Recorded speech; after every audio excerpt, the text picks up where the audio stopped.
Hey Frontline fans, welcome back to Comic Frontline and fans. You're back with me, Mike Spider Slayer, getting ready to do that all-important comic book review.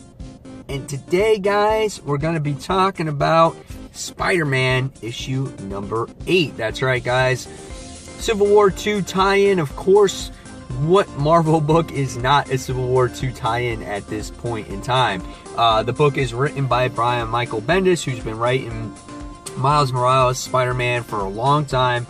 And the artwork is done by Nico Leon, not done by Sarah Pichelli this time. The artwork is cool, and what makes the artwork great in this book is the colors. I thought the colors are really well done. There is a lot of expression on Miles' face. Now, even though he wears the mask, and you think, okay, how does a mask move or whatnot?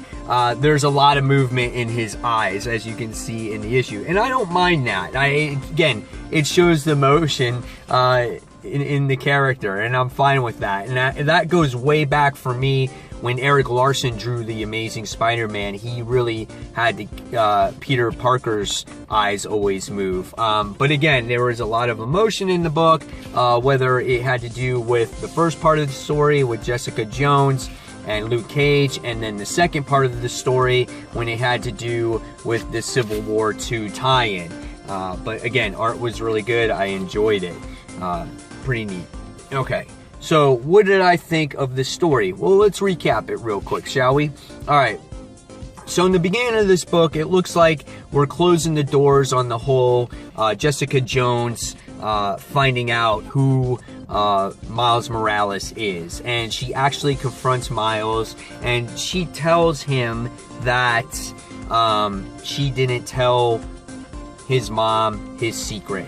But he needs to be careful, that he needs to keep his secret, more hidden. He's very horrible at keeping his secret. Otherwise, people are going to find out. And there were some good character interactions in here. Luke Cage was with Jessica as well. They had some good moments. Luke was very, full of himself, which was kind of funny. The one thing, after Miles found out that his mom his grandmother was the one that hired Jessica, he just freaked out, and it was just so funny. He was like, his expression was priceless in the book.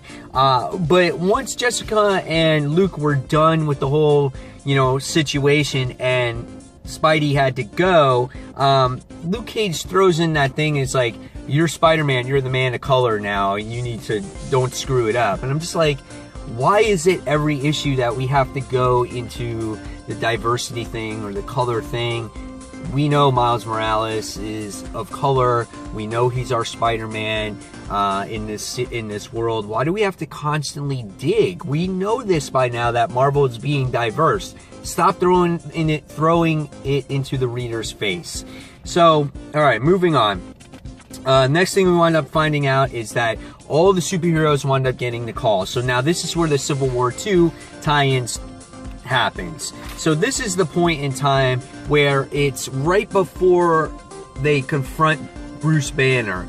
And so Captain Marvel and Tony Stark wind up getting all the heroes together and saying, listen, Ulysses saw this vision, and we have to confront the Hulk. This is a voluntary mission. So we get to see how all these superheroes were assembled in the first place. And we can see right from the start that Captain Marvel and Tony just did not agree from the start, but they thought that it was morally the right thing to do. What made this tie-in good wasn't necessarily the gathering of the heroes or the confrontation of the Hulk, but was the interactions between Nova, Spider-Man, and Miss Marvel. I feel that the three of these characters work really well together. This is the modern day Spider-Man and his amazing friends, and they're going to be in a series together, which I think is going to be really neat. And once the Hulk passed away, we wound up seeing them deal with their emotions. Right away, Nova's like, oh, I think I'm going to be with Cap, and Miles is like, I think so too. And Miss Marvel just doesn't know. She can't believe it. Captain Marvel is her idol, and this has happened, and it was really tough to see what happened. You actually see really Tony Stark actually kind of losing it in this issue. He's just like, I'm having a really bad year, who's gonna die next? And it was really crazy, and that's kind of where it last left off here. It just means to be continued. So what did I think about this book? You know what? I thought it was pretty good. It had two separate stories. It kind of closed the door when it came to the Jessica Jones and Luke Cage thing, and Miles finding out, you know, the secret of him and confronting him. And will we see Jessica anymore? No, maybe it was kind of just promoting her, you know, to get to know that her series is coming out, so you know her as a character a little bit more. And then they go and dive into the Civil War part, and I felt like I was almost reading two separate issues here.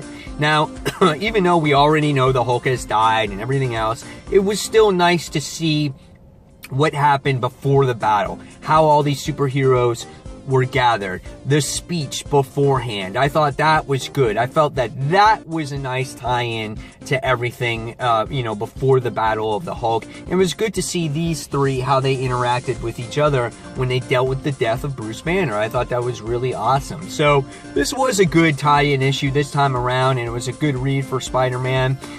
You know, and it also, you know, kind of develops the character a little bit as well, because, you know, now he has to be more protective of his secret, and he has to take care of himself better, and he made a promise to Jessica that he would do that. So, good book. I gotta give this one probably a 4.25 out of 5 stars. Guys, leave me in the comments below what you thought of Spider-Man number 8. Were you a fan? Were you not a fan? And fans, as always, thank you for watching Comic Frontline. Don't forget to check out the others' reviews on here. And guys, I'll see you on the next comic book review. Take care. Bye.